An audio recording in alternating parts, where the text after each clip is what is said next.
Welcome everybody back from hiatus to the most AFC North podcast on the internet.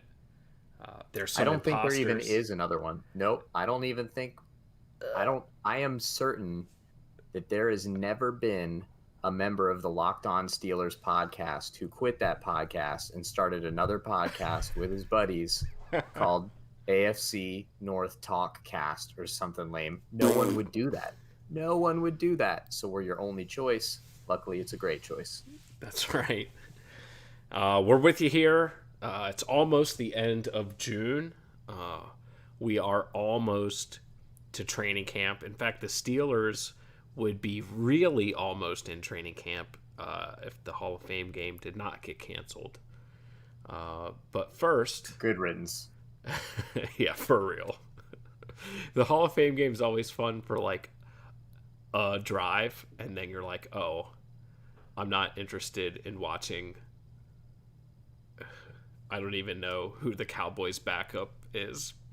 Yeah, I don't think I've ever watched it. I don't think I've ever watched it. You know? So, welcome, Gary. Gary said that he just got the notification that we went live, and he's excited based off the title alone. What are you sipping on, Chad? Oh my gosh. I'm Little. sipping on the same beer I was supposed to sip on last time. Guys, this is what I waited all this time for. Black Angel from Wicked Weed Funkatorium. I'm going to give you a little description from the people who made it. Black sour ale aged on 1.5 pounds per gallon of Montgomery cherries, nearly 10 months of bourbon barrel aging, and artful blending reveal a dark, complex, and enrapturing sour ale. Kind of how I feel about conversations with you and Justin sometimes. Well, I'm not sipping on anything except for the Hollywood Brown off-season Kool-Aid. Sure, you've got Uh, to. You've yeah, got to. there's an Your Instagram team is a account. bunch of softies now, so you've got to get in with the flash. You got to There's an get in with the Instagram flash. account called like the Foot Doctor that like Hollywood's been doing drills with. Oh boy, that's right. Pretty fired up, huh? Yeah, but while we're on the topic of a nice T-shirt, by the way, representing Pit Vipers. Hell yeah, man. While we're on the I'm a topic key of player. redemption and Chad's beer redemption, there's a pretty big redemption story brewing uh, right now in the NFL. The most notable, probably free agent quarterback just got signed. One Cameron Newton. I don't know if his name's actually Cameron, but I imagine it probably is. I'm sure Dylan is with us in spirit tonight, and our regular listener or listeners, if there's more than one of you, um, Baker Mayfield is obviously our number Right. one guy. He's the only guy Um, watching right now. I know, I know. He promised us that there was no chance that the Patriots could sign Cam Newton because they had roughly 64 cents in cap space. I think was not Dylan's exact words. I would never put words in Dylan's mouth, but you're wrong, fool. And I bet you're excited to be wrong because Cam Newton is a hell of a lot better hat collector and football player than Jason Stidham. Jarrett. Jarrett, I knew I was going to be wrong. I Yeah. knew it. As soon as I said it, I was like, I don't know his first name. It's Why did I even appropriate, try? yeah. They actually paid Cam Newton in decorative buttons for all the winter Perfect. coats that he'll need in New England. I love that. I Um, love that. so we've had some talks with some friends, and there's a lot of talk about Cam's health and things like that. Um, what's your opinion on just a general, I guess, like big picture of this signing and what it means for us as co-conference inhabitants and the Pats, I guess. Well, for me, it's worse. The Patriots beat the Steelers a lot, and they're now better than they were. So, like anything that they do to make themselves better means they have a better chance of continuing to beat my favorite team. Um, so that I guess technically it's not good. That being said, I'm not afraid of this signing. Like, this isn't changing my attitude about the season. My hatred for the Patriots, it's at like at best a dull roar right now. It was very much linked to the Tom Brady, Bill Belichick tandem. Without that being in existence, my grudge is ready to start to fade away into the dark recesses of my memory. Uh, but Cam Newton could reawaken it. I mean, if it gets to be like week 8 and they're only one loss, and I'm going to sound like a pretty bad podcaster right now, but I'm pretty sure the Steelers don't play the Patriots in the regular season this year. No, I haven't even looked at the schedule I closely. don't think they And would. it's crazy because there's hardly anything going on in the world right now. So, like, I don't know why I haven't really memorized this. But, Well, we played their division last year, yeah. and we do so play the Steelers, NFC East.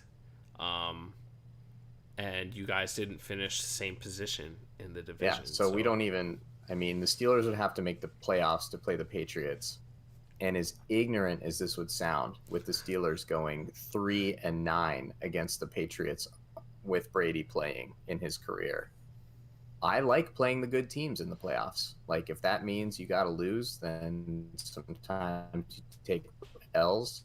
But teams, I want to walk through it, because in 2005, when they beat the Colts, and then they beat Denver, and then they beat the Seahawks, and I think they beat Cincinnati before that. That was awesome. I love celebrating that run, all the victories against the Ravens, and I'm sure you remember the teams the Ravens made it through when they won their Super Bowl. So that stuff is the stuff you take pride in. So good. Bring on Cam Newton's Patriots. Bring on the Ravens. I'm sure the Steelers would be underdog every time if they play them a third time this year. So we'll take it. I'll take it.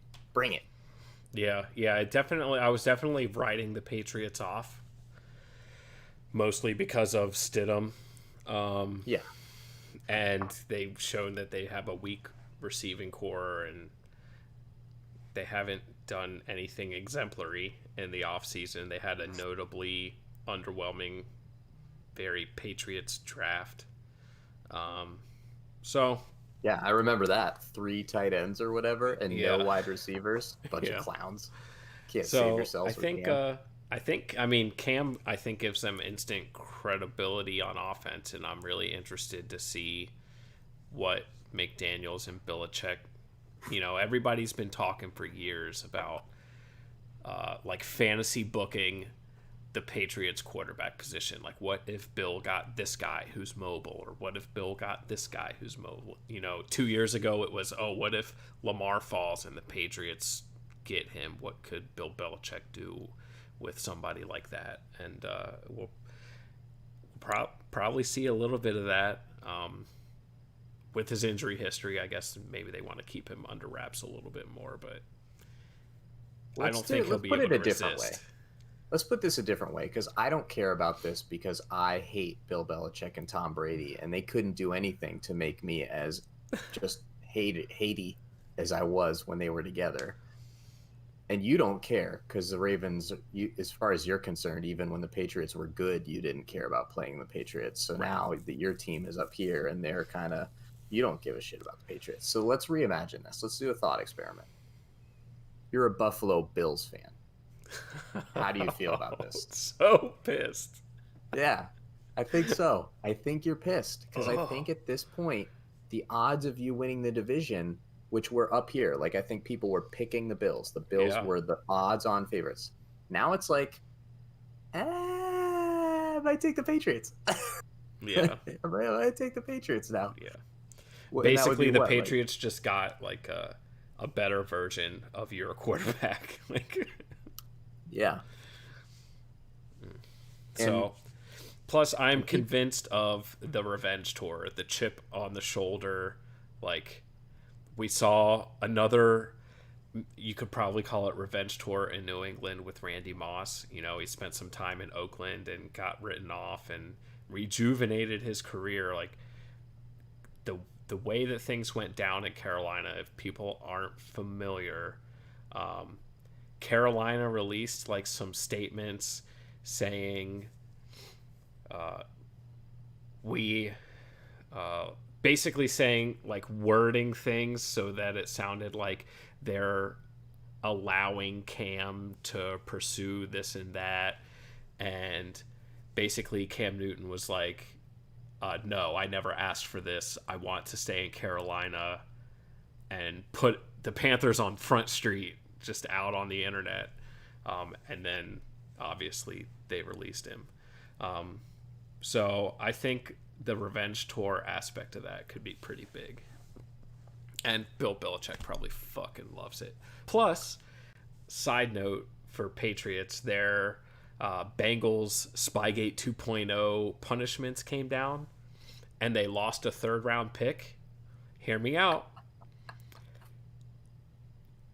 Cam Newton's on a 1-year contract. If they do not bring Cam Newton back next offseason and he plays somewhere else, guess what they get? Compensatory. A compensatory 3rd round pick. As long as he signs somewhere else, the money would work that way. Yeah, it's going to be fine. New England's fine. But it's a little bit of joy for me to see him lose draft picks because they're a bunch of cheating bastards. So even when it doesn't count as a loss, just the public negativity towards their team feeds me. For sure. I will say this though, everybody's excited about Bill Belichick. You know what's going to happen this year? This is going to be the Josh McDaniels gets another gig after this year dance, because one, Cam Newton is soft. He can't handle Bill Belichick. So Josh McDaniels is going to be coming to him after every meeting, being like, it's cool, dude. Check out this play I designed for you. And he's going to be cheering him up, patting him on the back, saying it's fine, because Bill's going to treat him like shit. Yeah. Bill treated Tom Brady like shit. Yeah. We have all seen Cam when things aren't going well. He is not a guy that handles adversity really well because he doesn't deal with it a lot. But Josh McDaniels is going to be designing crazy cool plays for him. He's going to be telling him how great he is. He's going to be proving that he can handle a locker room. He's going to get a sweet head coaching job if they do anything productive. And honestly, Cam, even if he's great, he's not finishing his career with the Patriots, right? He can't stay with Bill. There's too much criticism. Yeah. This is 1 year. Their personalities don't seem to match. And Brady gets outspoken in the ways that Bill Belichick manipulates him to be outspoken, how he convinces everybody every year that the world is against them and no one believes in them, even when they're the Vegas favorites to win everything. And so, but Cam is the joyful, boisterous, celebrating every first down type of thing. And yeah, I think Bill's not going to be a big fan of that. I think Cam might get away with it a little bit. Maybe, but you know what Cam also isn't? He isn't the star quarterback that likes getting treated like everyone else. That is not Cam. Right. He doesn't want to take a hometown discount.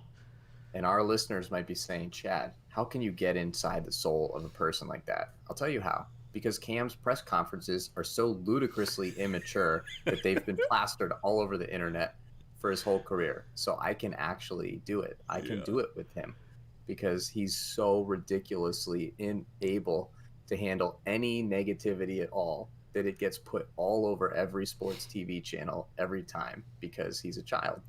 And that's great. Dressed like my grandma when she rolls out of synagogue on Sunday mornings. Yeah. But at the end of the day, I think Patriots fans should be happy. Their team is significantly better than it was before this happened, and they get to make fun of the Bills for probably at least another year. And hell yeah, Daryl Borman. Oh, hey, Daryl. He says Chad loves the Pats. Fuck yeah, he does. Loves them. Daryl, I know where you work, man. Don't tell lies like that. Moving on from Cam and the Pats, we I don't even know how long ago it was. We did a fun little exercise where we talked about some of the young linebackers in the division a couple weeks ago, and we had so much fun.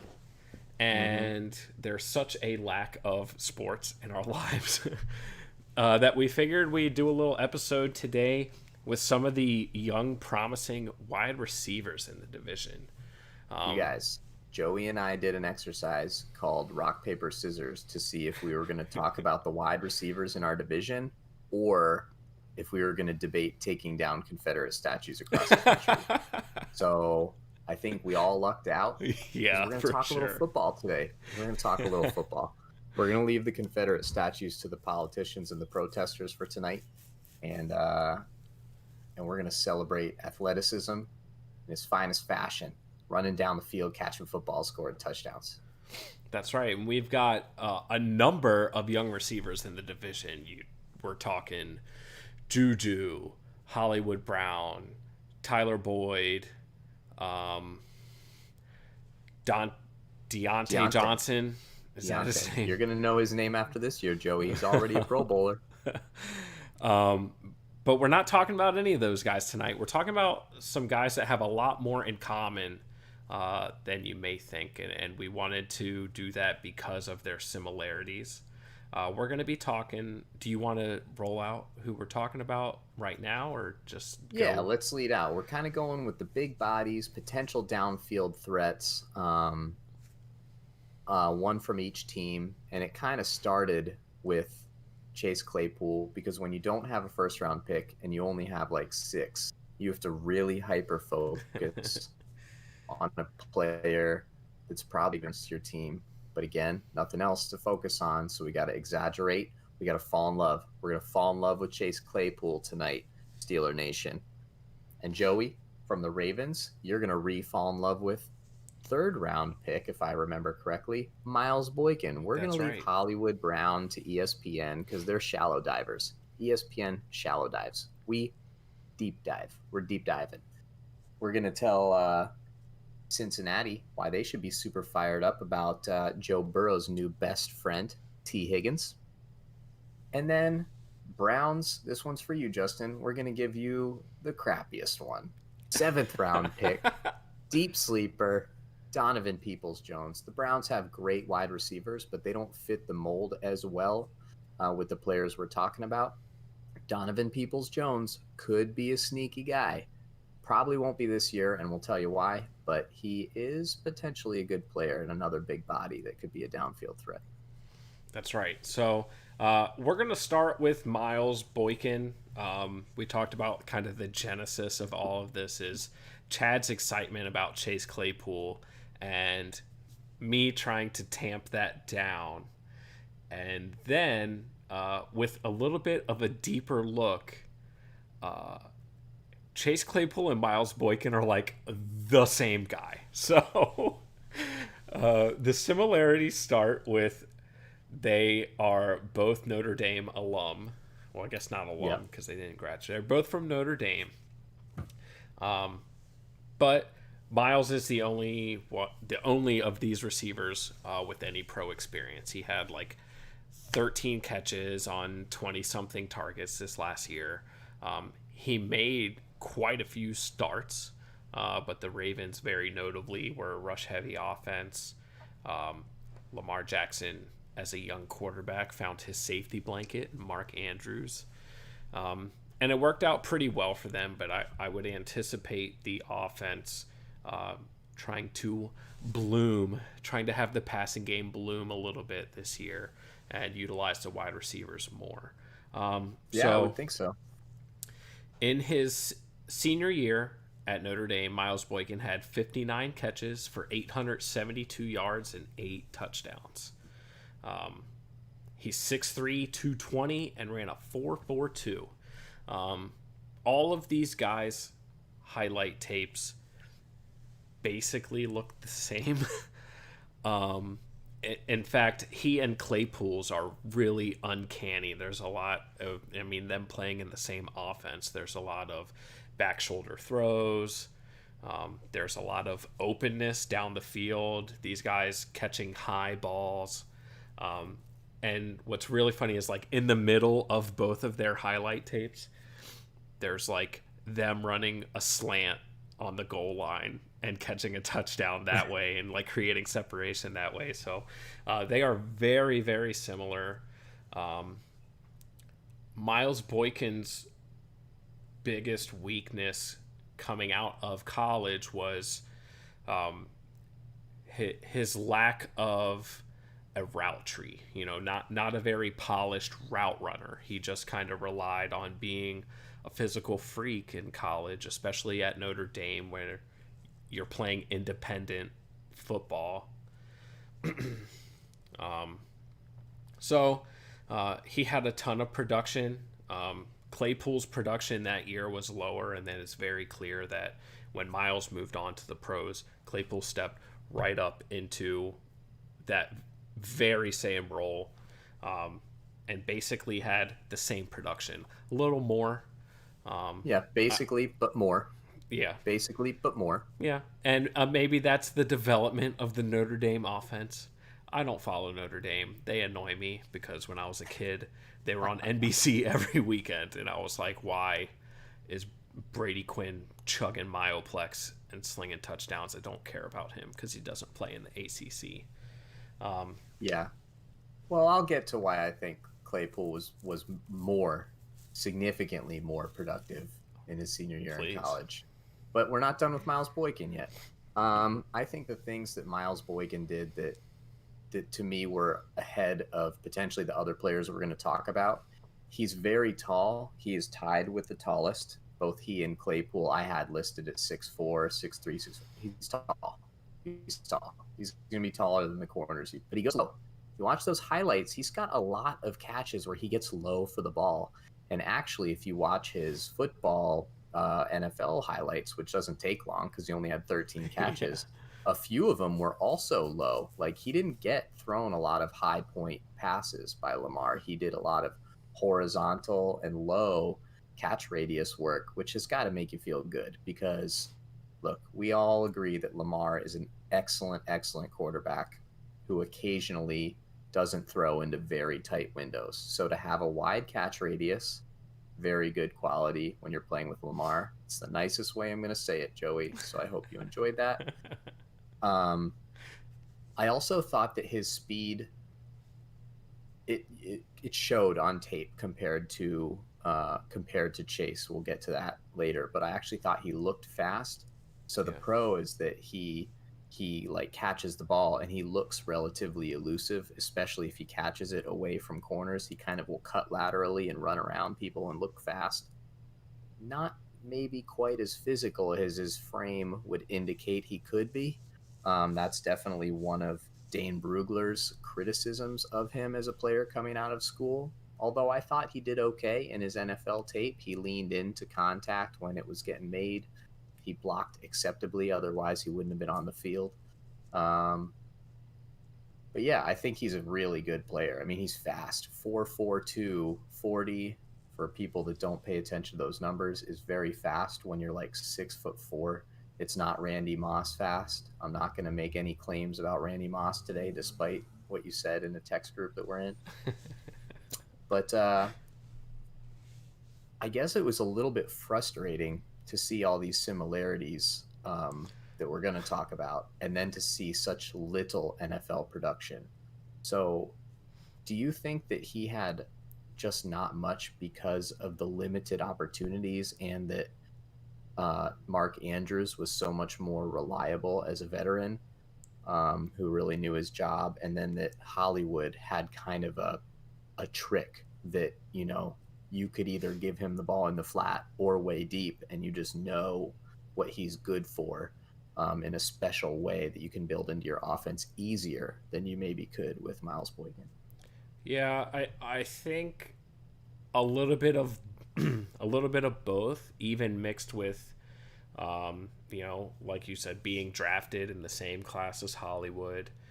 The Ravens used a lot of heavy personnel. They really liked their tight ends. So having two tight ends on the field and a running back, and so you only have two receivers, and you've got some solid veterans on the team, especially Snead. And I think a little bit of that was, especially going into the season to start, Lamar hadn't shown yet that he was progressing in games as a passer, and I think you want to surround him a little bit more with some of these veteran guys, and I think he just kind of got buried on the depth chart whether you want to say it's patience or whatever with Miles. I think it's also possible that like maybe he just wasn't like a good enough route runner to do the other things that they were looking for, having Hollywood as the deep threat already. Yeah. And maybe that's something that the Ravens were hoping, he could sit and learn from these veterans and develop his route tree a little bit. Well, when I watched it, and I agree that that seems all reasonable. One of the things I noticed in his college tape is that you could throw him a back shoulder pass anytime, like Yeah. anytime. And I'm quite certain that Lamar can throw back shoulder passes, and he probably had a few last year that I can't remember off the top of my head. But it's not really his wheelhouse. And I Right. think it's not his wheelhouse because he's so athletic. He doesn't really depend on these sort of timing plays where you're right with a corner and you're stepping on his heels, and then you have that timing where he knows he's throwing it to the 18-yard line and whatever. That's just not really the type of throw that he needs to make. He's, in my opinion, a lot of his designed quicker throws are more of the screeny kind of variety or little Mm-hmm. outs, or he waits for a play to sort of break down and either throws deep because someone has taken the top off, or people are kind of coming back to the ball act down in his ever. So I guess I'd be hoping, if I were you, that they incorporate more of the timing traditional quarterback stuff into the offense to take a little of the pressure off Lamar. It seems like with another year under his belt, he should be able to be better at it if he wants to be. But I think there's room for debate there. I mean, they were so good last year that you could just say, like, why not just keep doing the stuff that makes you unique and special as opposed to trying to force traditional football into it? That could hurt Miles because I think some of the things that he does so well, there's either someone else that does it better or it might not be the quarterback style. Yeah, and they involved, even in the passing game, they involved the running backs so much. And whether it's like a lot of the designed passes were either play action, take a shot, or like screens or things off of screens. They ran a lot of fake screens last year and like wheel route type stuff around fake screens. Like you said, less traditional wide receiver play. Um, so yeah, I mean, hopefully, with Hayden Hurst leaving, I think Boyle, specifically in the passing game, is a very obvious step down from Hayden Hurst, and I'm not the biggest Willie Snead, Seth Roberts guy. Yeah, why should you be? I would love by the end of this season for the starting lineup to be Hollywood, Miles, Mark Andrews, Mark Ingram. Like I think that's ideal as long It's as got to Miles be. is developing the way that you Yeah, expect him to. it's got to be. That's got to be Miles' expectation. That should be Yeah. every fan's expectation. Um, I will say one last thing before, to me, I think we could potentially close the door on Miles, unless you have anything else to say. If you want to see the Miles Boykin highlight that should get you fired up about his NFL career against top competition, LSU, we're talking Grant Delpit, right? We're talking about the next great Brown safety here. He runs deep up the right sideline, throw to him. He makes a one-handed catch. I believe Grant Delpit falls past him. He jumps laterally to the left as another tackler misses, and then Grant Delpit gets up and stumble dives at him. He leaps over him and runs for like a 50-yard touchdown. It's great. You got the one-handed catch, physicality to make the catch. You got elusiveness after the catch, and embarrassing a team's best player in the process, a team that would go on to win the national championship the next year. This is like a good defense. So Yeah. he's talented. I mean, like, we're going to compare all the players now to him. And I think we're going to say for each one, and I'm the only person representing a team's fans, but every one of these, except for maybe Donovan People-Jones, like, we want to see T. Higgins and Chase Claypool have better stats. Yes. Like, this isn't going to be like the linebacker conversation where we're like, if you have Devin Bush's season, you're A-OK. Like, we want more. Like, we're going to want more. Our teams have different circumstances than the Ravens did. But that being said, when we say that, I think that there's a lot to like about Miles Boykin when you compare him. And certainly as an athlete, he's like a top level NFL athlete. So if he doesn't pan out, it'll be just one of those little chapters in history that you slowly forget, where you're like, what, that would have been cool if it just worked out a little better. But I think hope should be high right now. Yeah. He should be starting. I think he should be starting like week 1. Like, I'm expecting him to be the starter week 1 personally. Yeah. And another thing the last thing I'll say is, as a young receiver, like, it's not uncommon for a guy's weakness to be the route tree, or some of the technical things. But one of the things that he did very well in college was catching balls with his hands, arms extended, meeting the ball. Like, he showed very strong hands a lot in college. I agree.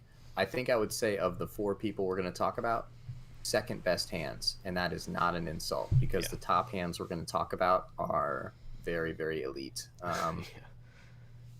But yeah, I agree.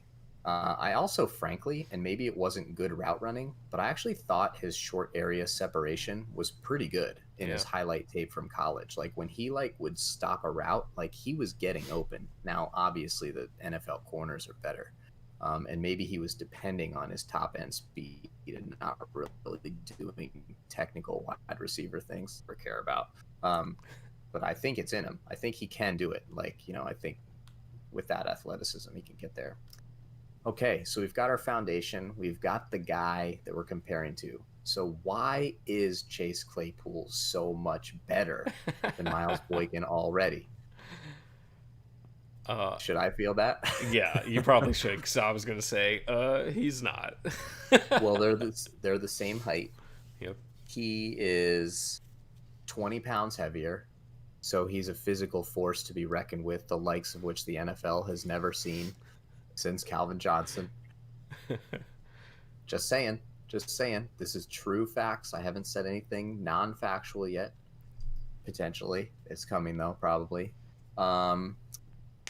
He was more productive his senior year in college, and that's because he was also a starter.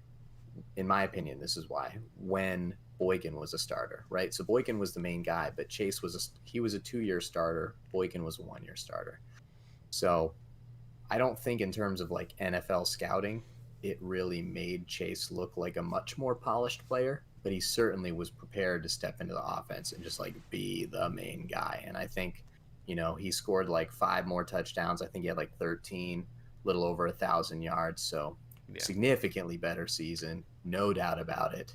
I would agree. Just statistically, head and shoulders above Miles Boykin, no big deal.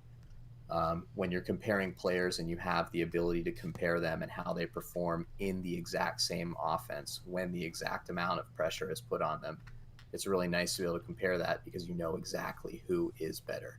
And it's awesome because at the same time, Chase Claypool was making a ton of special teams tackles and forcing fumbles and stuff like that, while Miles Boykin was writing text messages to his girlfriend and stuff. So, like, you've got a level of professionalism and multifaceted football player in Chase Claypool that I think look, if Chase Claypool gets 13 catches this year, he's still going to be more productive, because he is going to play special teams, and he is huge and fast. And so he's going to hit somebody, and I'm going to make you watch the GIF like 1,000 times. Like, you're going to see it 1,000 times. And it's going to be so great.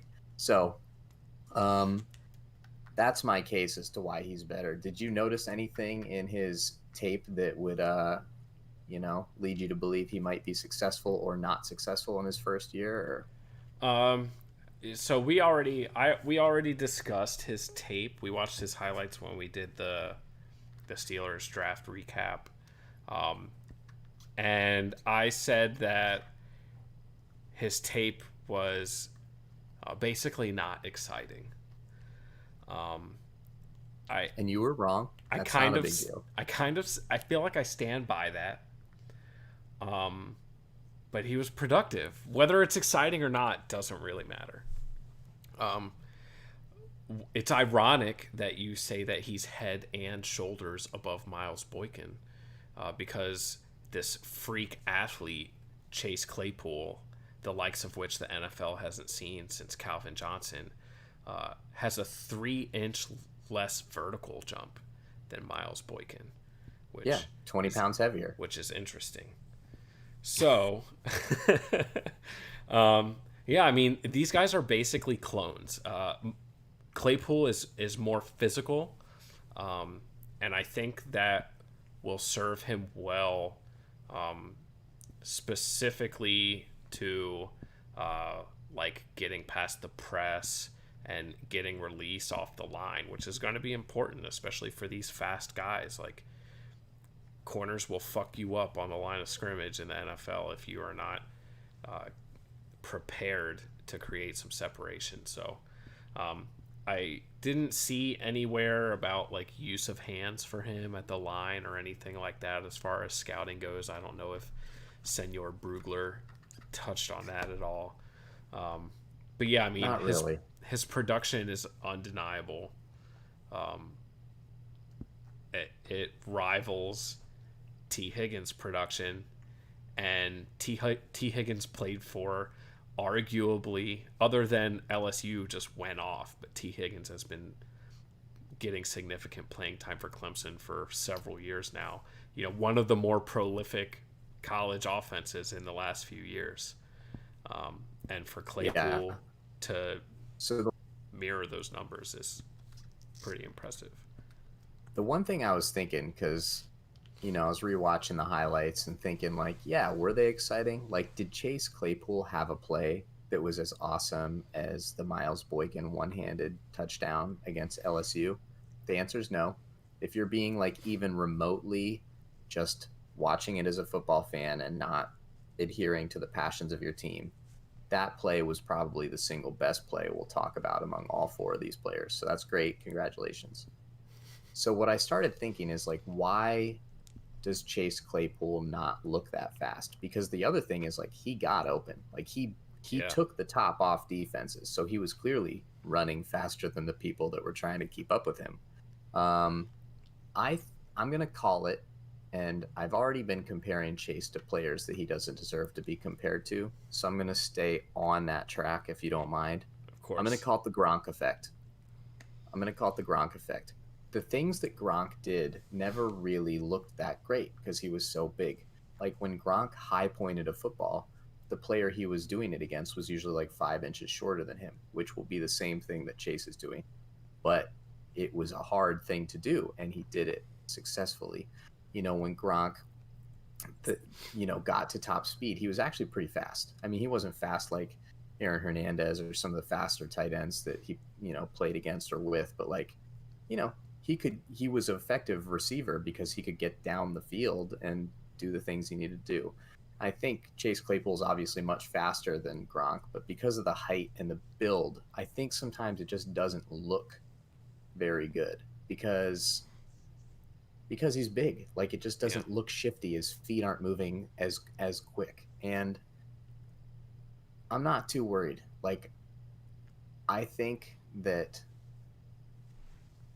there are definitely things that Miles Boykin, I think, did better. I think he caught those low balls better. I think his catch radius, if you do like a full circle, might be a little more. Although I think Chase Claypool's highlights showed a little bit better high pointing. Ironically, since he didn't have quite the vertical, it didn't seem to matter, on the football field.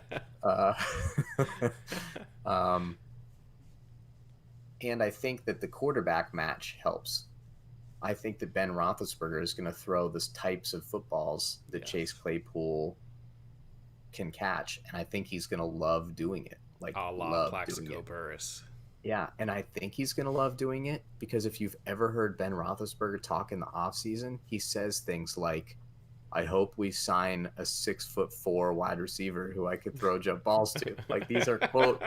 Like, that's what he says. Like, he says, I want to throw the ball to big people down the field. Like, and if you watched him play with Antonio Brown, the back shoulder was a thing that they did a lot. He might not be the best in the NFL, but he might be the most enthusiastic.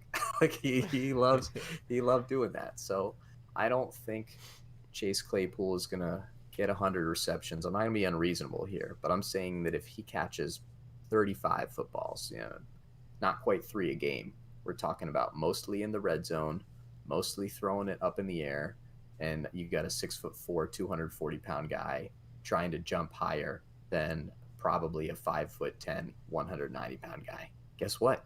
I think he's going to do it. Yeah, and the Steelers offense likes to take their shots too. And Juju's not a classic burner.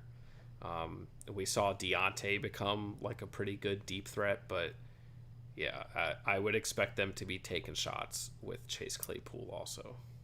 This podcast is not about Juju, but that's my favorite thing about Juju is that he's a lot like Chase Claypool this way, except he ran a slower 40, right? No one thinks Juju's fast. Guess who has two 97-yard touchdowns in their career? Yeah. Can't get caught. You know what I mean? Like, he's fast. He is fast. When you put pads on everybody and all of a sudden it's not a track meet, all of a sudden Juju is faster than everybody. So, but yeah, I mean, look, the Steelers love going deep. Like, they'll throw it to everybody. They're they're not the Ravens. They don't have one guy that gets to go deep. They'll throw it to everybody. That's not going to be a problem. So I think that, look, if I'm being honest, I don't think that Chase Claypool is like head and shoulders better than Miles Boykin or anything. I think his skill sets might match up for his rookie year to be more Miles Boykin was in his rookie year. And if he's more productive than Miles Boykin this year, guess who's going to hear about it? Yep. You are. So now you know what not to hope for. Yeah, and as far as his tape goes and the illusion we talked about Gronk, Roddy was like, oh, he looks slow, and I likened it to Vince Young. You know, you watch Vince Young in that Rose Bowl, and it's like the effortless speed, like the tall guy with the long stride, like, and that kind of lulls you into, oh, this guy's not that flashy, when in reality a lot of his highlight tape is just like him streaking down the field 4 yards behind everybody. Like, yeah, and there's a chance. I mean, we haven't seen him play against NFL people yet, so there is definitely a chance that when he puts the pads on and whatever, he like won't be faster anymore, and that won't totally inhibit his ability to be a good NFL player, but it will totally inhibit his ability to become a number one wide receiver. So we'll see. You know, if he's not faster than everybody, his ceiling is, you know, goes from way out of the screen to maybe in the screen. So that'll be definitely something to watch and tune in, because we'll be talking about it, because I don't have that many other rookies to talk about if there's any preseason this year. Shall we move on to T. Higgins, who's kind of an interesting situation? Let's.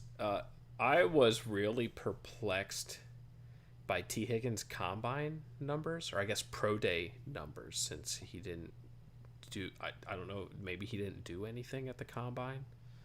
No, I thought he did the combine and stunk. Did he do a pro day also and still not do very well? I think he just didn't. I couldn't find a combine like 40 time, but he ran a 4.59 at his pro day and like a 30-inch vertical, and I didn't care enough to dig around about like an injury or anything. I don't know if he was dealing with anything. I think he was dealing with hurt pride. He was basically like the number one wide receiver on tape until he blew it by testing so far below all these other players. And I mean, like, you know, you're thinking, oh, what's the difference between 4.42 and 4.59? Well, he's also shorter than the last two guys we talked about. So when you're shorter, you're supposed to be faster because your little legs can move really fast. Turns out T. Higgins' little legs don't really move that fast. So people all of a sudden were like, well, in the NFL, we like numbers. And if you don't get to the numbers we like, you must not be good. So all of a sudden, T. Higgins went from being everybody's favorite wide receiver to everybody's 8th favorite wide receiver. Do you think that's fair? No. I think one of the biggest things that you can look for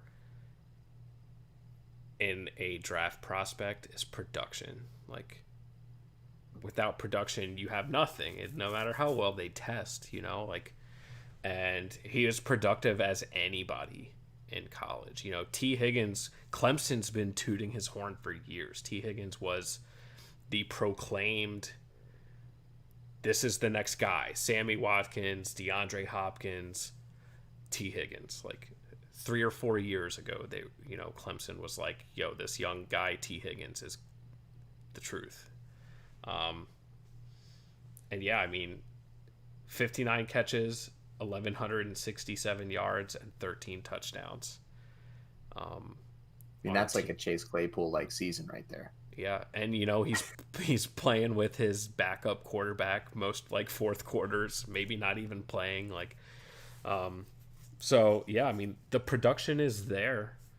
I think he's not as polished as you'd hope coming from this pro style Clemson fancy college offense. But yeah, for him to drop the way that he did in the draft and happen to fall to the guy that just finished the best quarterbacking season in college football history, it's like, all right, like Joe Burrow's got to be excited. So what I saw on the tape is both the reason that I think he's super and that I see how NFL people were legitimately concerned. And again, not to be too remindy here, but Joey and I watch upwards of 7 to 12 minutes of highlight tape. So we know what we're talking about. Combined here. For these 4 guys. I watched more. I deep dove. I watched probably a total of 20, 25 minutes. I get on YouTube and it's like, 8-minute highlight video. No thanks. 3.5 minutes. There. Yeah, give me the top of the top. With the YouTube, 4 of those 8 minutes is like high fives and stuff. Like Miles Boykin NFL highlight rookie tape is half of it is him doing high fives because he only had 13 catches, and it's still only 2 minutes long. Anyway, what I saw with T. Higgins is this: he basically didn't get open. He didn't like the stuff that you see like with Miles Boykin and Chase Claypool, where they like just run by somebody or whatever. Like T. Higgins got open in like a 9-minute highlight video of many catches, like twice in situations where it wasn't totally a broken coverage, and I knew it was a broken coverage because the announcer said, "Whoa, that was a broken coverage," like on the highlight. Like, so why is that good? Well, it's not, because you want to be able to get open. But the reality is that in the NFL, nobody gets as open as they used to. And what T. Higgins did do is that he caught the ball every time anyway. Like, he has the best hands of anyone we're going to talk about. I thought Chase Claypool did a really nice job high pointing with contested catches. He did it with physicality, but he did a little bobbling every now and again. And he's, look, we're talking about T. Higgins. This dude manipulates his body. He high points the football. He fights through contact. He's very physical. He's lighter by 30 pounds than Chase Claypool, basically. But he really fights. He really hand fights well. He does. He doesn't care if he's open, basically. He just says, like, I'm... Goddamn cat. He just catches a ball. So you have to be able to do that in the NFL, especially as a vertical threat, which we're talking about all these guys supposedly, ideally being.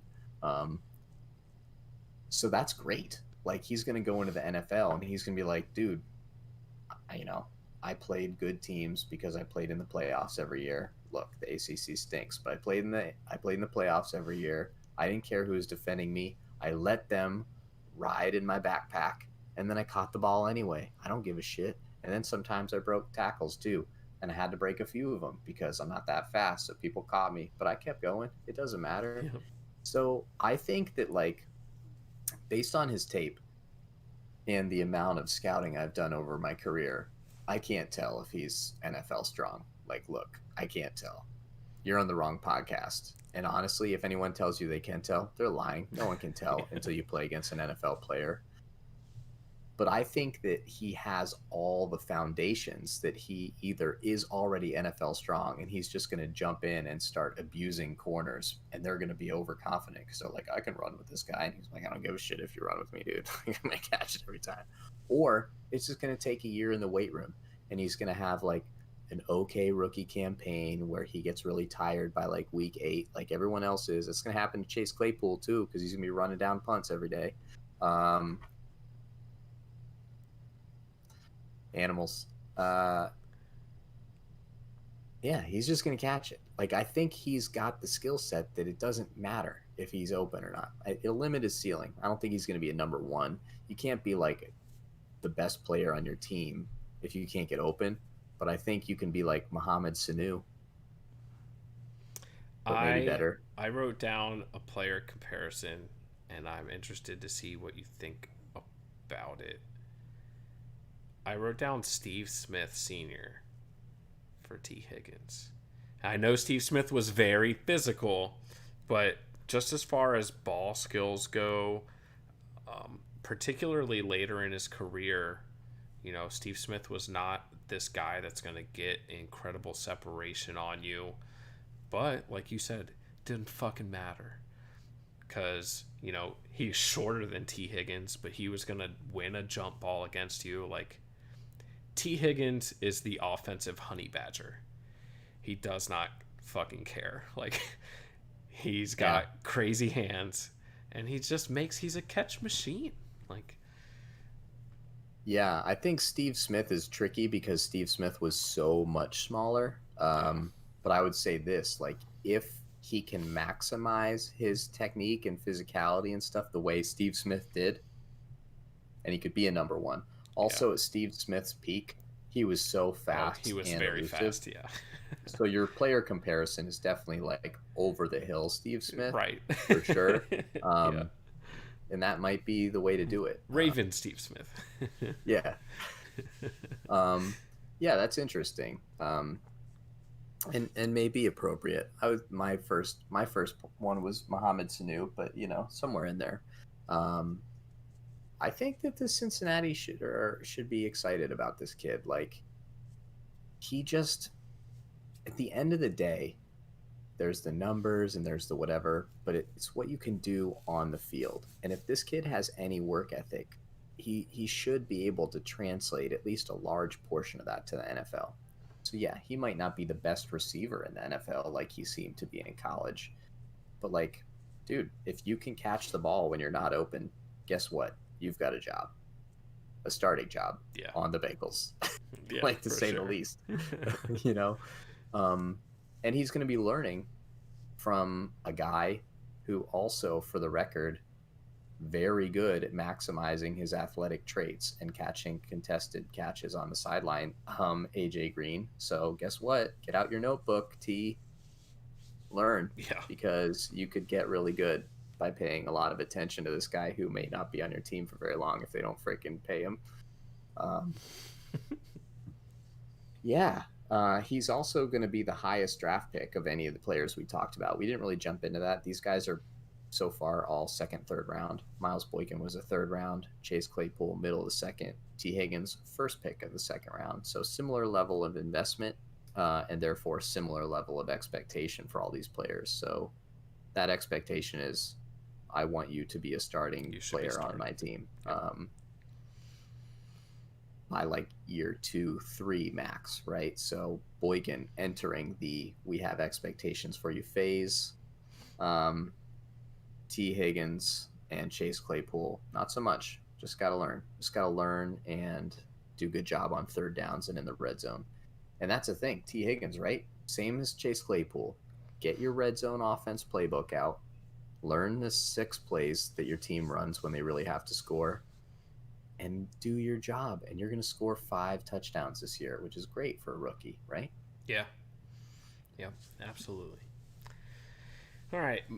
Let's welcome everybody to the slightly lower expectations portion of the podcast.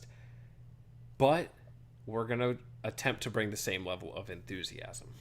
This one's for you, Justin. Donovan Peoples-Jones is a guy who was the number one 5-star wideout coming out of high school, and never quite lived up to the billing at Michigan. But that's kind of been the calling card of Michigan in the Jim Harbaugh era, is not really living up to their billing.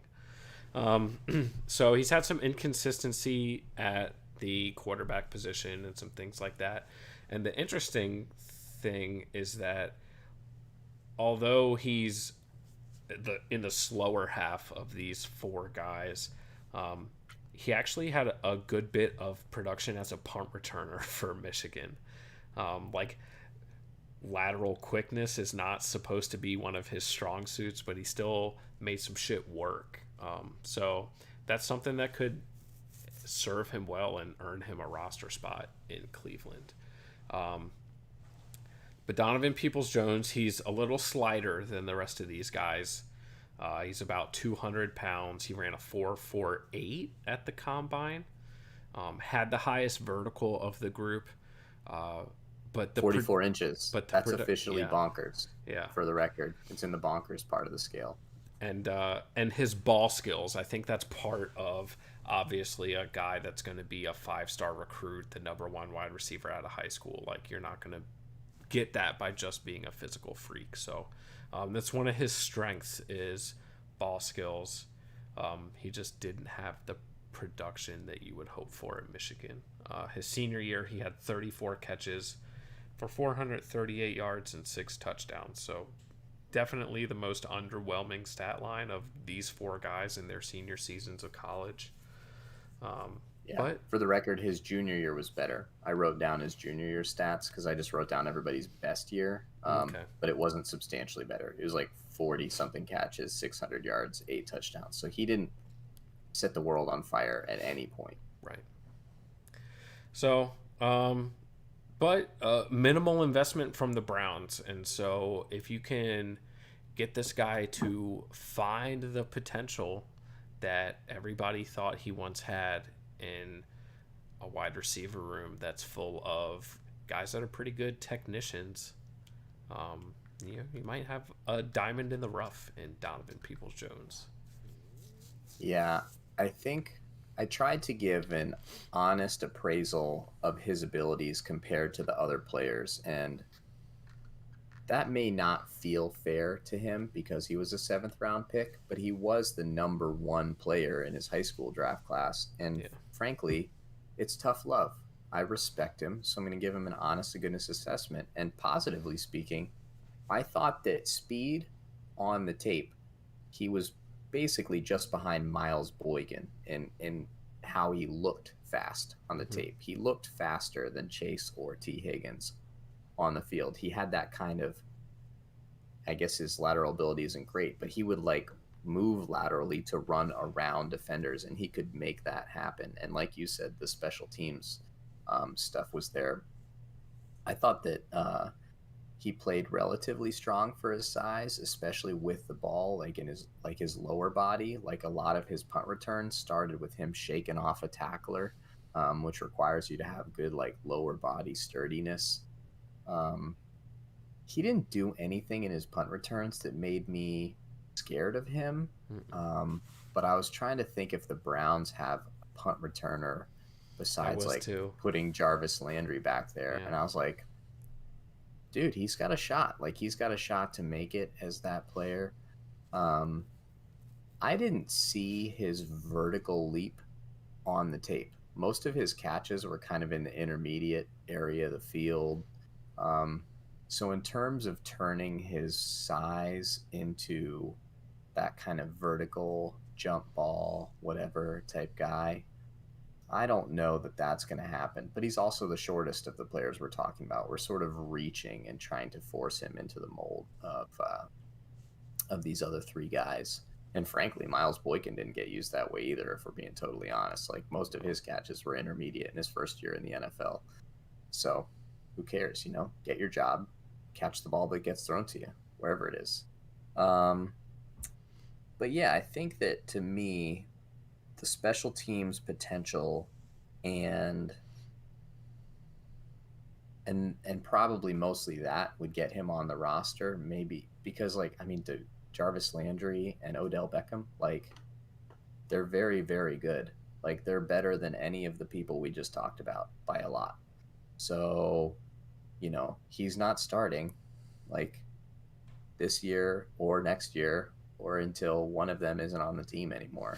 Right. So that's not the type of expectations you even need to have. You don't care. Like you don't care if he's a starter. Like I care. Like I care if Chase Claypool's a starter. I don't have Odell Beckham, um, and neither do you. So there's definitely less pressure on Browns fans to care. Very low risk, high ceiling player. And I think he has a chance to make the team. I think he's the other two guys, we want them to have a better season than Miles Boykin did with his rookie year. I think that if he has Miles Boykin's season, you're saying, wow, this Yeah. dude made the most of his opportunity. And I'm very, very excited about him going forward into the future. So a little bit different expectations. And part of that is because I don't think he had necessarily a standout skill set that was NFL worthy. Like the special teams were Right. better than these other three, maybe. But like T. Higgins' catch radius is like, dude, you put that in the NFL and he will catch 40 passes if you throw him enough. And like Miles Boykin's speed, like it showed on the field. Like you knew he was going to run by people from day one. And I think Chase Claypool's physicality, like he can poke, like he can just do that, and he's going to be able to catch like already passes in the NFL. So I don't know that Donovan Peoples-Jones has that yet.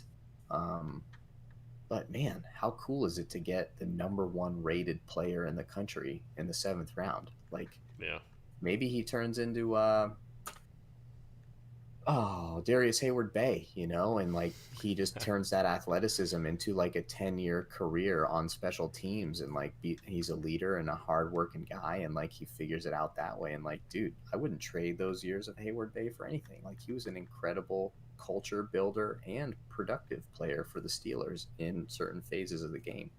Um, so yeah, keep an eye on this kid, dude. Not a lot of teams have 7th round picks that are worth paying much attention to. Yeah.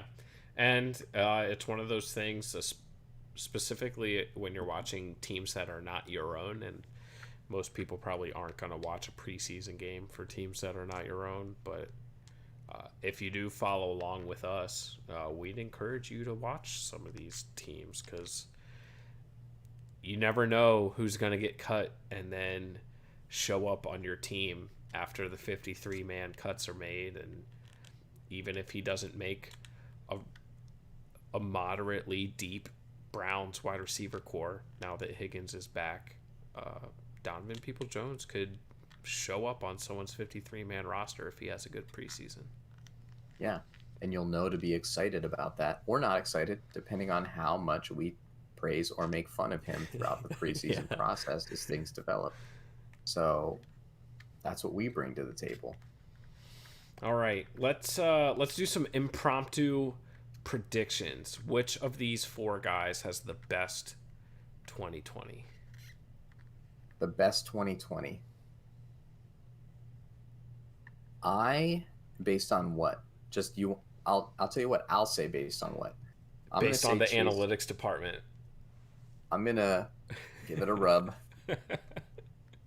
It's gonna be Chase Claypool, and I'll tell you why. I think that the Ravens wide receiver hierarchy hasn't changed at all. So Miles Boykin is he's eating last. Let's just you know what I mean? Like he is hopefully more polished at this point, but he's eating last. I think T. Higgins is going to have the same problem. Tyler Boyd and AJ Green. That could change injury wise. One AJ Green injury, or call it an injury because I don't want to play because I didn't get a contract situation. And all of a sudden, T. Higgins is now at my top.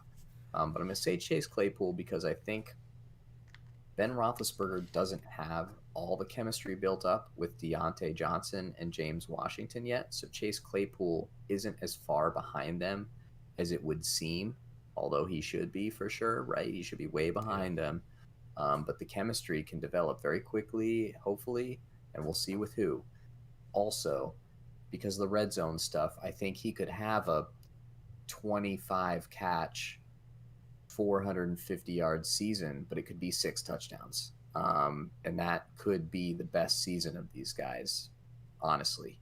Plus the special teams value. Like, I'm telling you right now, like, Chase Claypool is going to run down the field as a gunner on a punt, and he is going to kill somebody, and football is going to be over as we know it, because we're not down for that sort of thing anyway. But that for that split second, it's going to be so awesome, because we grew up on not caring about people's head trauma.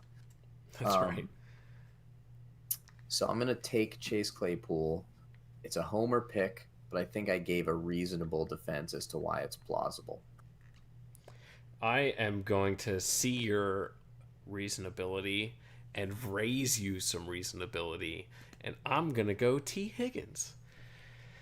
I just do not trust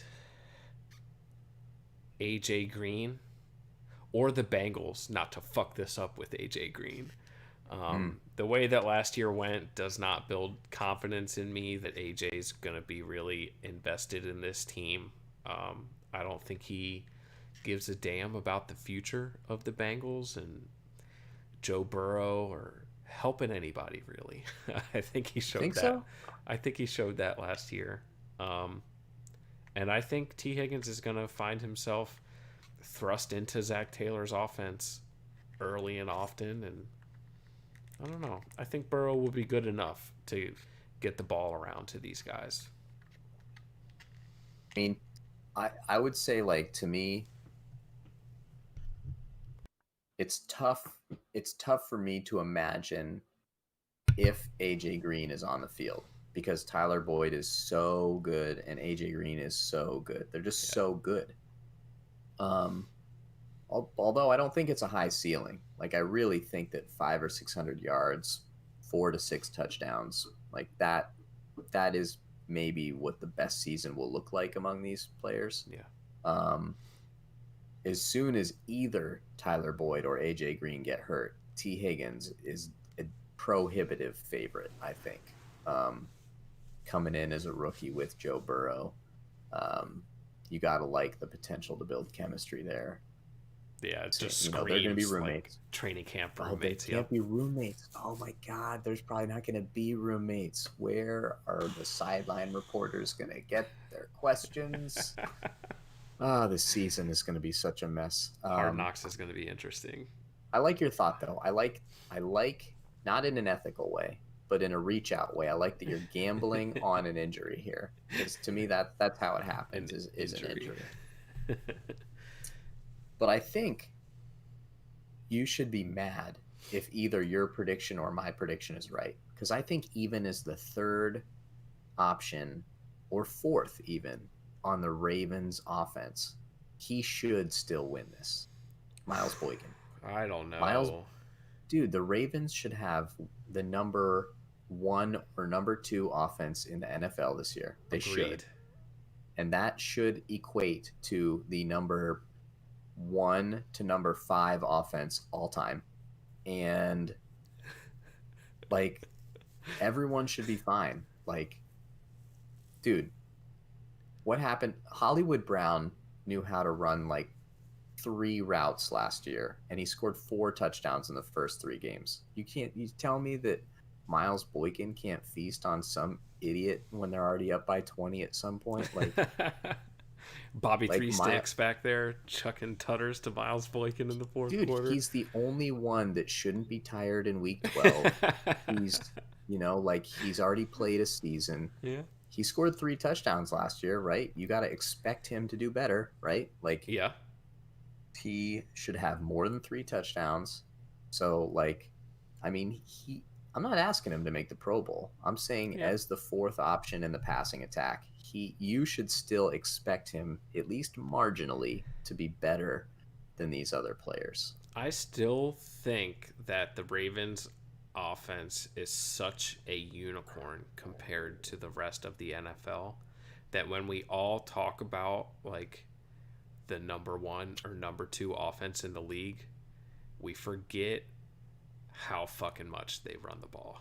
Like, they're gonna run. They might run more next year than they did last year. Like, they added J.K. Dobbins, and they're gonna want to get him his touches. Like, I don't know, man. Like, I don't know if I think the passing game can develop without necessarily us seeing like a drastic increase in the numbers of the passing game. He should be a starter though. Like, look, Lamar Jackson. Yeah. Look, I'm assuming some stuff, and I did pick Chase Claypool for the record, but I'm just saying you as a fan should expect it because he's played it. He's played a whole year. He should. Yeah, but the Steelers could throw for 2 times more yards than the Ravens do this year, and still not have as many offensive yards. Like, I'm just saying, Lamar Jackson led the league in touchdown passes last year. It's Agreed. Your favorite thing to say when our people say that he's a running back and not a quarterback. He did. So I'm just saying, like, I think you can pick these other players and you can do it, but in your heart, you should expect Miles Boykin to be better. 2 wide receivers, they're basically always out there. Like, you tell me he can't get 4 or 5 targets a game. He can't get 2 to 3 catches a game. Yeah. 45 catches for 6 touchdowns and 600 yards. That's what we're talking about, right? That should be what you expect. Dude, figure your shit out. Learn how to understand your team. And pick Miles Boykin so when you're wrong, I can make fun of you more about it. All right. We're going to put it to the people. We'll get a poll up. Our social media has been seriously lacking. So we'll get a poll up, see what everybody thinks. I'm sure the fucking terrible towel waving band of misfits will get up on social media and it'll be a landslide for Chase Claypool. Dude, we never win that. You're using reverse psychology. We have actually been pretty disappointed. Everybody unites together against the Steelers. So, all right, everybody. We had fun. Oh, I don't want to speak for Chad. I had fun. I had fun. Finally got my beer opened. It was delicious. And it was great to talk about our most favorite, exciting draft pick besides Alex Highsmith, who's going to lead rookies in sacks this year from out of nowhere. Jesus. Go Charlotte, whatever their mascot is. I don't know. It's more unhealthy, COVID-19 or playing football? I don't know. Tricky. I don't know. And if you have players or position groups that you want us to compare, shoot us a Facebook. Shoot us some sort of Facebook communique. We're always listening. We're just as addicted to that nonsense as everyone else. We are here for the people. If you look on our page, it says that we're really fast responding to messages. So, and we've received a lot. So there's a huge statistical body of evidence for that. That's right. But yeah, the linebackers and these wide receivers were the ones that jumped out at me that were obvious. We could probably do a more veteran-laden one on kind of quick twitch wide receivers and do Hollywood and Deontay Johnson and Tyler Boyd and OBJ or something like that. John Ross, maybe. Yeah, if we want to keep making fun of the teams that we don't like. Trying to set it up so that we could actually do some praise of the other teams. But I can do it the other way, too. I can make fun of everybody. Yeah, so if you guys got ideas, especially ideas that are easy to analyze, like not left guards. Come on, people. For real. Yeah, make it easy on us here. We've got jobs. Yeah, we'll take them. We'll take those ideas. All right, everybody. Have a good week or maybe month. I don't know. We'll see you again soon.